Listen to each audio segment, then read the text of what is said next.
Well, first up on the bulletin, let's tell you how after Rahul Gandhi got disqualified due to his conviction, the Congress is going to gun for the Speaker. In fact, top sources in the party say that it is now moving a no-confidence motion against the Speaker before the session ends. In fact, the opposition parties will be building consensus for support. Now, remember, earlier in the day too, Congress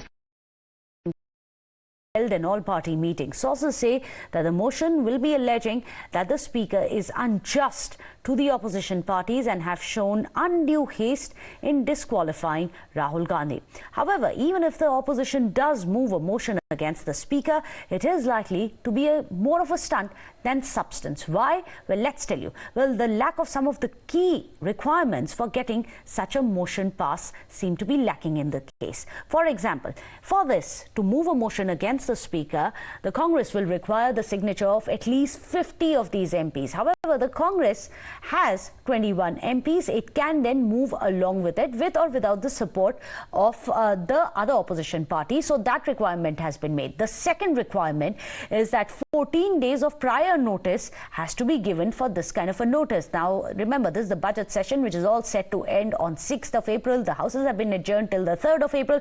Barely 3 days are left in this session. The third requirement is that the House must function. However, the fact is both BJP as well as the opposition have been stalling the houses. If the House doesn't function, there is no question of moving any kind of motion.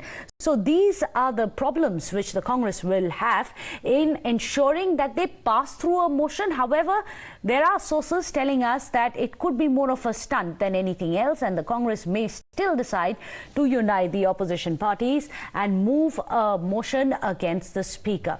Remember, the charges are twin. The first charge is that there is unjust behavior being shown by the Speaker. In this case, it is going to be Om Birla in handling the opposition parties. And the second charge is going to be that Rahul Gandhi has been hastily disqualified, which was not required or merited. So let me go across to Aishwarya. Aishwarya, you must tell us about the meetings that the Congress party has had, because it's important for us to understand.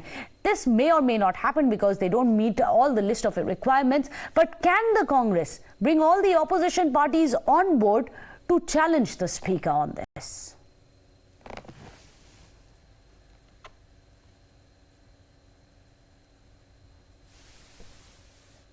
The member of parliament from the Congress party, when a meeting was held in the parliament building, Sonia Gandhi and top leaders were there. But what we have been told by our sources within the Congress party is that the meeting was all about Maharashtra, because the statement that was given earlier by Rahul Gandhi was not accepted by the Uddhav Thackeray faction of Shiv Sena, and therefore the reason perhaps it was a coordinated meeting that how to take further the opposition parties together. But yes, the ruckus in the parliament began soon after the parliament was again constituted. But on the other side, the Congress party had made sure that they will continue to gherav the government on different fronts, including the JPC probe that they are asking as far as the Adani issue is concerned, and how the Rahul's disqualification matter will be also raised. Yes, of course, there was a consensus that was made between the member of parliaments of the Congress party that they will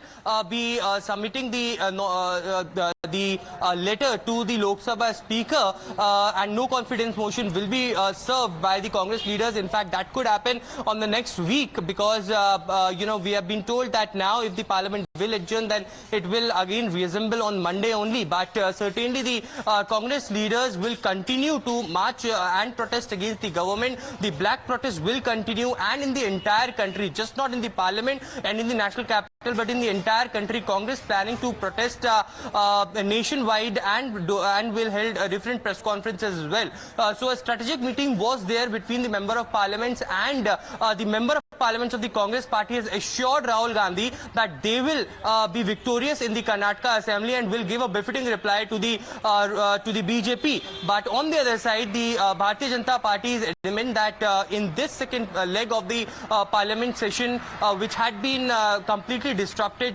since it began, they need to pass important bills, and therefore the reason perhaps voice vote is one of the options that they will be opting in the next week as to pass the important bills, including the industrial bills, which are being delayed for a very long time. So yes, because the House proceedings had been disrupted, so on the other side, the opposition parties and the Congress especially trying to get out and to disrupt the parliament once again on Rahul disqualification matter. But you must also tell us, Aishwarya, what the other opposition parties are saying, because we've seen fissures between the Congress and the TMC. In many of the cases, they didn't even join in where the opposition demanded for a JPC. Then, of course, there's friction between the Congress and the Shiva Sena, for example, over Savarkar. Can the opposition unite the other, can the Congress unite the other opposition parties, is the question. Well, in all the other issues, certainly TMC was not the part of the protest which was being called by Mallikarjun Kharge many a times when second leg of the budget session in the parliament began. And since then, it was the Congress party and Mallikarjun Kharge who tried to send out a message that opposition should be united on all the fronts. But that did not happen for first week and second week. But in the third week, when there was a disqualification on Rahul Gandhi, which came up, certainly TMC also came in along with the opposition parties. In fact, the meeting that was held at Mallikarjun Kharge's residence, TMC was the part, and all the 17 opposition political parties were together, and they said that they will be the part of the opposition protest whenever it is being raised in the parliament or outside the country as well. So just on Rahul's disqualification matter, we have seen that Congress had been somehow, had maintained that, the political parties are together, opposition political parties are together. But on the other issues, certainly TMC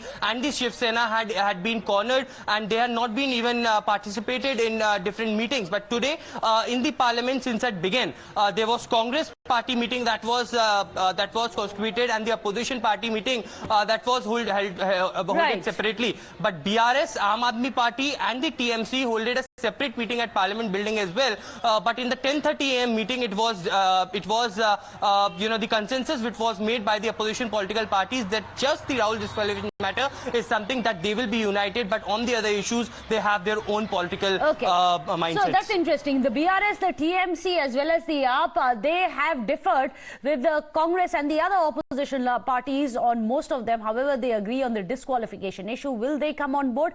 Either ways, they don't have the requirements to really push through a no confidence motion against the speaker. However, they may just do it to mark it as a mark of protest. Thank you so much, Aishwarya, for joining us. With that, let's move on in the bulletin. Where is Amritpal Singh? Well,